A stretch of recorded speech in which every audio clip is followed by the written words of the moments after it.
Good morning, আমি অর্পিতা আর আপনাদের আমার ছোট্ট ব্লগে অনেক অনেক স্বাগত। জানেন তো, যেখানে ভালোবাসা থাকে না, শুধুমাত্র দায়িত্ব পালনের জন্য মনে অসন্তোষ নিয়ে সমস্ত আপ্যায়ন থাকে, সেই জায়গা থেকে দূরে থাকাই খুব ভালো। বুঝতে পারছেন না তো কেন বলছি এই কথাটা? আসলে আজ হলো জামাই ষষ্ঠীর দিন, আর আমার জীবনে এই দিনটাতে কোনো দিনই এই দিনের যে আলাদা ফিলিংসটা, সেটা নেওয়া হয়ে ওঠেনি। মা মারা গিয়েছে বিয়ের আগেই। বিয়ের পর প্রথম বছরের জামাই ষষ্ঠীর দায়িত্ব কেউ নিতে চায়।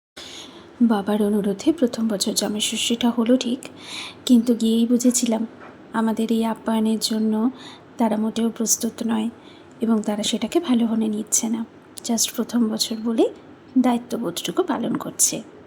সেদিনই ভেবেছিলাম এরকম অসম্মানের জামাই ষষ্ঠী হওয়ার থেকে না হওয়া অনেক ভালো। তারপর থেকে প্রতি বছর আমি বাড়িতেই এই দিনটাতে আয়োজন করি, ঠিক যেমন আজ করেছি। চলে গিয়েছিলাম বাজারে, নিজের হাতে কেনাকাটা করেছি সব কিছু।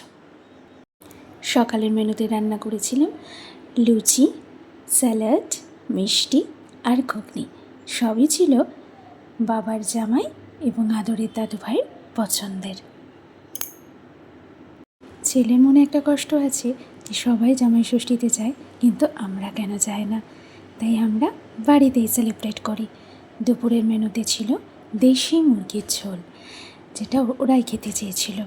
আজকে সব কিছু ওদের পছন্দ মতো হয়েছে।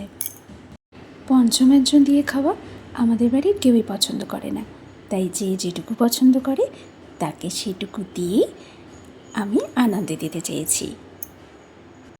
রাত্রের মেনুতে আমার পছন্দের আমিনিয়ার স্পেশাল মাটন বিরিয়ানি ছিল। রাত্রে আমাকে আর রান্না করতে দেয়নি, কাজেই আজকের দিনটা শুধুমাত্র জামাই ষষ্ঠী বা ছেলে ষষ্ঠী নয়, বৌমা ষষ্ঠীও হয়ে গেছে। আমার মতো ভাগ্য আর কার কার আছে বলুন তো, যে জামাই ষষ্ঠীতে বাপের বাড়ি যেতে পারে না? প্লিজ কমেন্ট করবেন কিন্তু। আজকের মতো টাটা।